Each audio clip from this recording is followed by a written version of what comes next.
Praise the Lord. ലൂക്കോസ് എഴുതിയ സുവിശേഷം 21 അധ്യായം. അവൻ തല പൊക്കി ധനവാന്മാർ ഭണ്ഡാരത്തിൽ വഴിപാട് ഇടുന്നത് കണ്ടു. ദരിദ്രയായൊരു വിധവ 2 കാശ് ഇടുന്നത് കണ്ടിട്ട് അവൻ, ഈ ദരിദ്രയായ വിധവ എല്ലാവരെക്കാളും അധികം ഇട്ടിരിക്കുന്നു എന്ന് ഞാൻ സത്യമായി നിങ്ങളോട് പറയുന്നു. എല്ലാവരും തങ്ങളുടെ സമൃദ്ധിയിൽ നിന്നല്ലോ വഴിപാട് ഇട്ടത്. ഇവളോ തൻ്റെ ഇല്ലായ്മയിൽ നിന്നും തനിക്കുള്ള ഉപജീവനം ഒക്കെയും ഇട്ടിരിക്കുന്നു. ചിലർ ദേവാലയത്തെക്കുറിച്ച് അത് മനോഹരമായ കല്ലുകളാലും വഴിപാടുകളാലും അലങ്കരിക്കപ്പെട്ടിരിക്കുന്നു എന്ന് പറഞ്ഞപ്പോൾ, ഈ കാണുന്നതിൽ ഇടിഞ്ഞു പോകാതെ കല്ല് കല്ലിന്മേൽ ശേഷിക്കാത്ത കാലം വരും എന്ന് അവൻ പറഞ്ഞു. ഗുരു, അത് എപ്പോൾ ഉണ്ടാകും? അത് സംഭവിപ്പാറാകുമ്പോഴുള്ള ലക്ഷണം എന്ത് എന്ന് അവർ അവനോട് ചോദിച്ചു. അതിന് അവൻ, ആരും നിങ്ങളെ തെറ്റിക്കാതിരിപ്പാൻ സൂക്ഷിച്ചു കൊള്ളുവിൻ. ഞാൻ ആകുന്നു എന്നും സമയം അടുത്തിരിക്കുന്നു എന്നും പറഞ്ഞ് അനേകർ എൻ്റെ പേരെടുത്തു വരും. അവരെ അനുഗമിക്കരുത്. നിങ്ങൾ യുദ്ധങ്ങളെയും കലഹങ്ങളെയും കുറിച്ച് കേൾക്കുമ്പോൾ ഞെട്ടിപ്പോകരുത്. അത് ആദ്യം സംഭവിക്കേണ്ടത് തന്നെ, അവസാനം ഉടനെ അല്ലാതാനും എന്ന് പറഞ്ഞു. പിന്നെ അവൻ അവരോട് പറഞ്ഞത്, ജാതി ജാതിയോടും രാജ്യം രാജ്യത്തോടും എതിർക്കും. വലിയ ഭൂകമ്പവും ക്ഷാമവും മഹാവ്യാധികളും അവിടവിടെ ഉണ്ടാകും.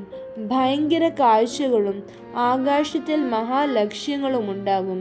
ഇത് എല്ലാത്തിനു മുമ്പേ എൻ്റെ നാമം നിമിത്തം അവർ നിങ്ങളുടെ മേൽ കൈവച്ച് രാജാക്കന്മാരുടെയും നാടുവാഴികളുടെ മുമ്പിൽ കൊണ്ടുപോയി ഉപദ്രവിക്കുകയും പള്ളികളിലും തടവുകളിലും ഏൽപ്പിക്കുകയും ചെയ്യും. അത് നിങ്ങൾക്ക് സാക്ഷ്യം പറവാൻ തരം ആകും. ആകയാൽ പ്രതിവാദിപ്പാൻ മുമ്പ് കൂട്ടി വിചാരിക്കാതിരിക്കേണ്ടതിന് മനസ്സിൽ ഉറച്ചു കൊള്ളുവീൻ.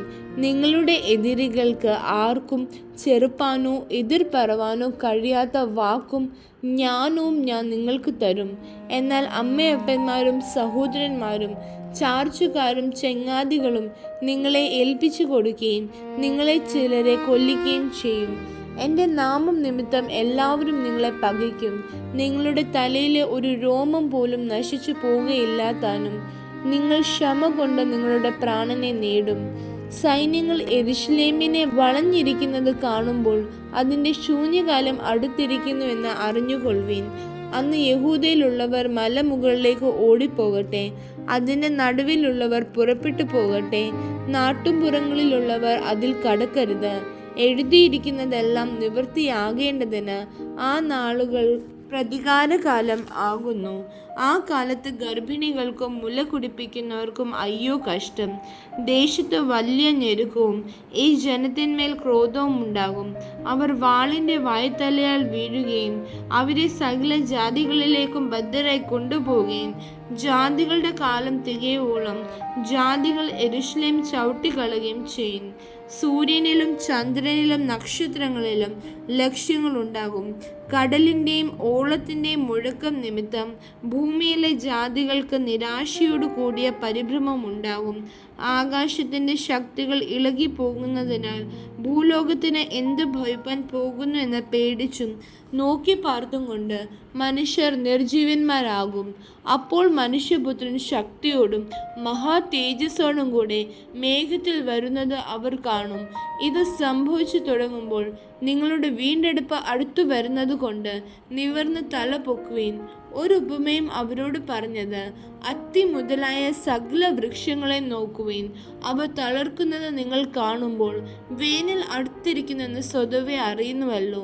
അവിടം തന്നെ ഇത് സംഭവിക്കുന്നത് കാണുമ്പോൾ ദൈവരാജ്യം അടുത്തിരിക്കുന്നു എന്ന് ഗ്രഹിപ്പീൻ. സകലവും സംഭവിക്കുവോളം ഈ തലമുറ ഒഴിഞ്ഞു പോകുകയില്ല എന്ന് ഞാൻ സത്യമായിട്ട് നിങ്ങളോട് പറയുന്നു. ആകാശവും ഭൂമിയും ഒഴിഞ്ഞു പോകും, എൻ്റെ വചനങ്ങളോ ഒഴിഞ്ഞു പോവുകയില്ല. നിങ്ങളുടെ ഹൃദയം അതിഭക്ഷണത്താലും മദ്യപാനത്താലും ഉപജീവന ചിന്തകളാലും ഭാരപ്പെട്ടിട്ട് ആ ദിവസം നിങ്ങൾക്ക് പെട്ടെന്ന് കെണി പോലെ വരാതിരിപ്പാൻ സൂക്ഷിച്ചു കൊള്ളുവീൻ. അത് സർവഭൂതലത്തിലും വസിക്കുന്ന ഏവർക്കും വരും. ആകയാൽ ഈ സംഭവിപ്പാനുള്ള എല്ലാത്തിനും ഒഴിഞ്ഞു പോകുവാനും മനുഷ്യപുത്രന്റെ മുമ്പിൽ നിൽപ്പാനും നിങ്ങൾ പ്രാപ്തരാകേണ്ടതിന് സദാകാലവും ഉണർന്നും പ്രാർത്ഥിച്ചു കൊണ്ടിരിപ്പിൻ. അവൻ ദിവസേന പകൽ ദേവാലയത്തിൽ ഉപദേശിച്ചു പോകുന്നു, രാത്രി ഒലിവുമലയിൽ പോയി പാർക്കും. ജനമെല്ലാം അവൻ്റെ വചനം കേൾക്കേണ്ടതിന് അതികാലത്ത് ദേവാലയത്തിൽ അവൻ്റെ അടുക്കൽ ചെല്ലും. ആമേൻ.